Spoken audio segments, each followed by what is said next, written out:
ಎಲ್ಲರಿಗೂ ಶರಣು ಶರಣಾರ್ಥಿಗಳು. ನಾನು ಸಾವಿತ್ರಿ ಅಂತ. ಡಾಕ್ಟರ್ ಪಗು ಹಳಕಟ್ಟಿಯವರ ಜನನ, ಆಮೇಲೆ ಅವರ ಮದುವೆ, ಅವರ ಮಕ್ಕಳ ಬಗ್ಗೆ ನಿಮಗೆ ನಾನಿಲ್ಲಿ ಸಂಕ್ಷಿಪ್ತದಲ್ಲಿ ತಿಳಿಸ್ಲಿಕ್ಕೆ ಬಯಸ್ತಾ ಇದ್ದೇನೆ.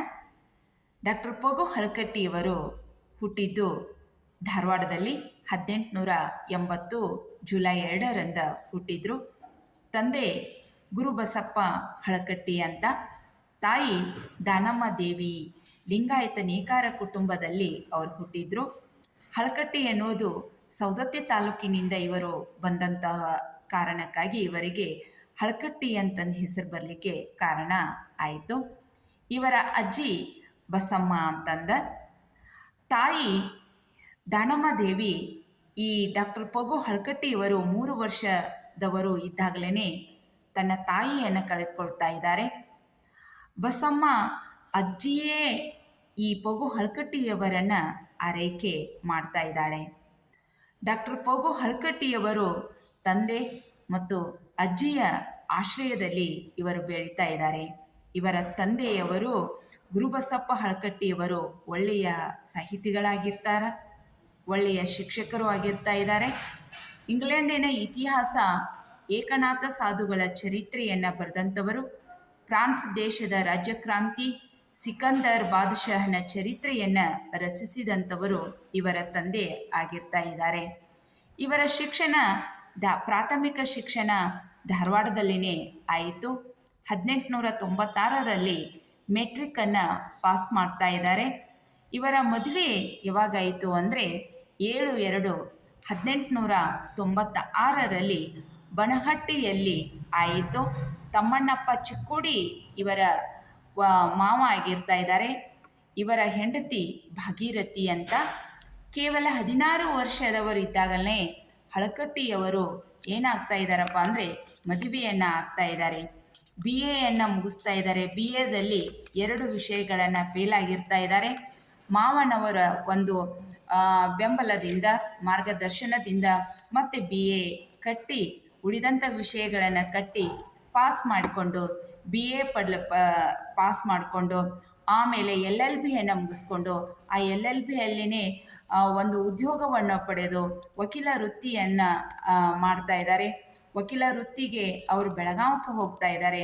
ಬೆಳಗಾವದಿಂದ ಮತ್ತು ಚಿಕ್ಕೋಡಿ ತಮ್ಮಣ್ಣಪ್ಪನವರ ಒಂದು ಆದೇಶದ ಮುಖಾಂತರವಾಗಿ, ಅವರ ಒಂದು ಕೋರಿಕೆ ಮುಖಾಂತರವಾಗಿ ಮತ್ತೆ ಅವರು ಎಲ್ಲಿಗೆ ಬರ್ತಾ ಇದ್ದಾರೆಪ್ಪ ಅಂದರೆ ಇವರು ಇಲ್ಲೇ ಬಿಜಾಪುರಕ್ಕೆ ಹೋಗ್ತಾ ಇದ್ದಾರೆ.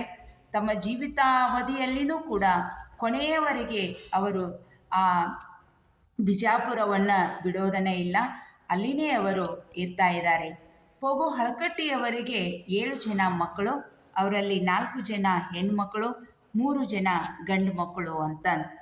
1903ರಲ್ಲಿ ಮಹಾಲಿಂಗ ಹುಟ್ಟಿದರೆ 1906ರಲ್ಲಿ ಚಂದ್ರಶೇಖರ್ ಅನ್ನುವಂತಹ ಮಗ ಹುಟ್ಟುತ್ತಾ ಇದ್ದಾರೆ.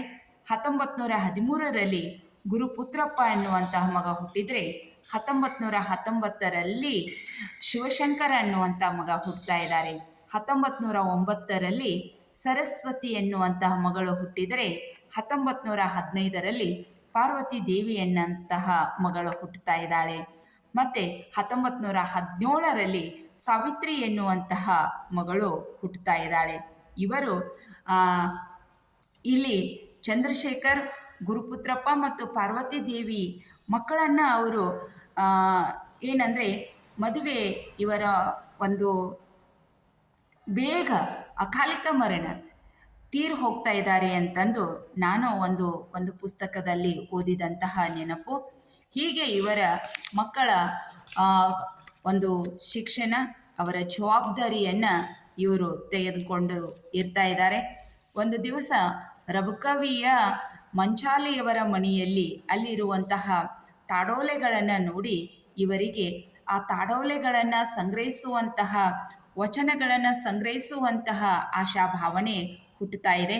ಅದರ ಜೊತೆಗೆ ಇವರು ಕಲಿಯುವಂಥ ಒಂದು ಶಿಕ್ಷಣದಲ್ಲಿ ಇರುವಾಗ ಅಲ್ಲಿ ಆ ಗುರುಗಳು ಕಲಿಸ್ತಕ್ಕಂತಹ ಪಾಠದಲ್ಲಿ ಈ ಲಿಂಗಾಯತ ಧರ್ಮದಲ್ಲಿ ಯಾರೂ ಇಲ್ಲ ಅಂತ, ಸಾಧನೆಯನ್ನು ಮಾಡಿದಂಥವರು ಯಾರೂ ಇಲ್ಲ ಅನ್ನುವಂಥ ಮಾತುಗಳನ್ನು ಕೇಳಿದಾಗ ಈ ಲಿಂಗಾಯತ ಧರ್ಮದ ಬಗ್ಗೆ, ಈ ವಚನವನ್ನು ಸಂಗ್ರಹಿಸುವ ಬಗ್ಗೆ, ಆಮೇಲೆ ಇವರ ಒಂದು ಕನ್ನಡದ ಅಭಿಮಾನದ ಬಗ್ಗೆ ಅವಾಗನೇ ಅವರು ತಮ್ಮ ಬಾಲ್ಯದಲ್ಲೇ ಆಸಕ್ತಿಯನ್ನು ಹೊಂದಿದ್ರು. ಈ ಒಂದು ತಾಡೋಲೆಗಳನ್ನು ಕಂಡಂಥ ಅವರು ಅವುಗಳನ್ನು ಸಂಗ್ರಹಿಸುವಂತಹ ಕಾರ್ಯಕ್ಕೆ ಮುಂದಾಗ್ತಾ ಇದ್ದಾರೆ. ತಮ್ಮ ವಕೀಲ ವೃತ್ತಿಯನ್ನು ಬಿಟ್ಟು ಈ ವಚನಗಳನ್ನು ಸಂಗ್ರಹಿಸುವಂತಹ ಕಾರ್ಯಕ್ಕೆ ಮುಂದಾಗ್ತಾ ಇದ್ದಾರೆ. ಅನೇಕ ಮಠ ಮಾನ್ಯಗಳನ್ನು ಅವ್ರೇನು ಮಾಡ್ತಾ ಇದ್ದಾರೆ, ಸಂಚರಿಸಿ ಬಚ್ಚಿಟ್ಟಂತಹ ಗೋಡೆಗಳಲ್ಲೆಲ್ಲೂ ಕೂಡ ಅವರಿಗೆ ಒಪ್ಪಿಸಿಕೊಂಡು ಬಲವಂತ ಮಾಡದೆ ಇನ್ನೊಬ್ಬರ ಕಡೆಯಿಂದ ಹೇಳಿಸಿ ಅವುಗಳನ್ನು ಸಂಗ್ರಹಣ ಮಾಡಿ ಅವುಗಳನ್ನು ಮಂಗಳೂರಿನ ಬಾಸೆಲ್ ಮಿಷನಕ್ಕೆ ಅವರು ಕಳಿಸ್ತಾ ಇದ್ದಾರೆ 500 ರೂಪಾಯಿಗಳನ್ನು ಕೊಟ್ಟು. ಕೊನೆಗೆ ಅವರು ಆ 1-2-3 ತಿಂಗಳು ಇಟ್ಕೊಂಡು ಅವರು ಇವುಗಳನ್ನು ಪ್ರಕಟಣೆ ಮಾಡೋದನ್ನೇ ಇಲ್ಲ. ಕೊನೆಗೆ ಅವರು ಏನು ಮಾಡ್ತಾ ಇದ್ದಾರೆ, ಇವುಗಳನ್ನು ವಾಪಸ್ ಕಳಿಸ್ತಾ ಇದ್ದಾರೆ. ಏಕೆ ಅಂದರೆ ಇವು ಧರ್ಮದ ಗ್ರಂಥಗಳಾಗಿದ್ದಾವೆ, ನಮ್ಮ ಧರ್ಮಕ್ಕೆ ಹಿನ್ನಡೆ ಆಗ್ತದೆ ಅನ್ನುವ ಒಂದು ಉದ್ದೇಶದಿಂದ ಇವುಗಳನ್ನು ಅವರು ಪ್ರಿಂಟ್ ಮಾಡದೆ ಹಾಗೆ ಕಳಿಸ್ತಾ ಇದ್ದಾರೆ. ಆದರೆ ಪಗು ಹಳಕಟ್ಟಿಯವರಿಗೆ ಇನ್ನೂ ಅಷ್ಟು ಅವರಿಗೆ ಆತ್ಮವಿಶ್ವಾಸ ಹೆಚ್ಚುತ್ತಾ ಇದೆ. ಯಾಕೆ ಅಂದರೆ ಇವು ಧರ್ಮ ಗ್ರಂಥಗಳ ಅಂತ ಮತ್ತೆ ಅವರಲ್ಲಿ ಇವುಗಳನ್ನು ನಾನು ಸಂಗ್ರಹಿಸಬೇಕು ಅನ್ನುವಂತಹ ಒಂದು ಛಲ, ಒಂದು ಆತ್ಮವಿಶ್ವಾಸ, ಅಭಿಮಾನ ಅವರಿಗೆ ಹುಟ್ಟುತ್ತಾ ಇದೆ.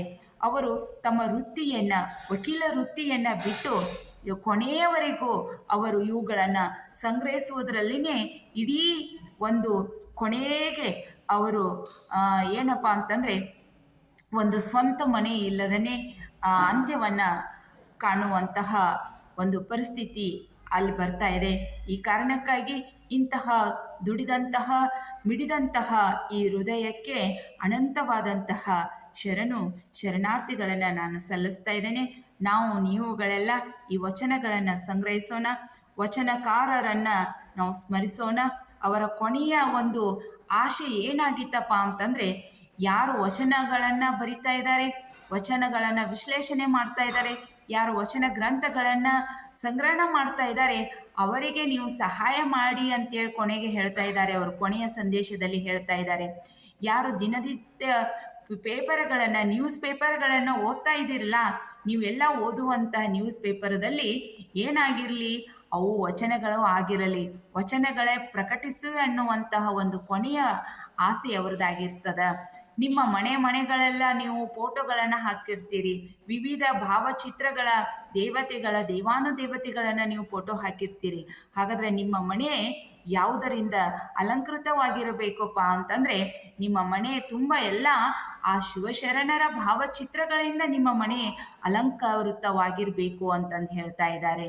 ಹೀಗೆ ನಾವು ನೋಡುವ, ಓದುವ ಕಿವಿಗಳಿಗೆ ನಾವು ಇಂಪಾಗಿ ರಾಗಗಳನ್ನು ಕೇಳ್ತೇವೆ, ಸಂಗೀತಗಳನ್ನು ಕೇಳ್ತೇವೆ. ಹಾಗಾದರೆ ನಾವು ಕೇಳ್ತಕ್ಕಂಥ ಸಂಗೀತಗಳು ಯಾವಾಗಿರಬೇಕಪ್ಪ ಅಂದರೆ ವಚನಗಳೇ ಆಗಿರಬೇಕು ಅನ್ನುವಂಥ ಮಾತುಗಳನ್ನು ಅವರು ಕೊನೆಯದಲ್ಲಿ ಹೇಳ್ತಾ ಇದ್ದಾರೆ. ಹೀಗೆ ಇವರು ಬಾಡಿಗೆಯ ಮನೆ ಇಲ್ಲದೆ ಕೊನೆಗೆ ಹೇಳ್ತಾ ಇದ್ದಾರೆ, ಅವರಿಗೆ ಬಾಡಿಗೆ ಇಲ್ಲದಂತಹ ಮನೆ ಅವರಿಗೆ ಸಿಕ್ತು ಅಂತ. ಸಂಕ್ಷಿಪ್ತವಾಗಿ ನಾನು ಪಗು ಹಳಕಟ್ಟಿಯವರ ಮಾತುಗಳನ್ನು ನಿಮ್ಮ ಮುಂದೆ ಹೇಳಿದ್ದೇನೆ. ಇದನ್ನು ಕೇಳಿದಂತಹ ತಮ್ಮೆಲ್ಲರ ಹೃದಯಕ್ಕೆ ನನ್ನ ವಂದನೆಗಳನ್ನು ಸಲ್ಲಿಸ್ತಾ ಇದ್ದೇನೆ. ಶರಣಾರ್ಥಿಗಳು. ನಮಸ್ಕಾರ.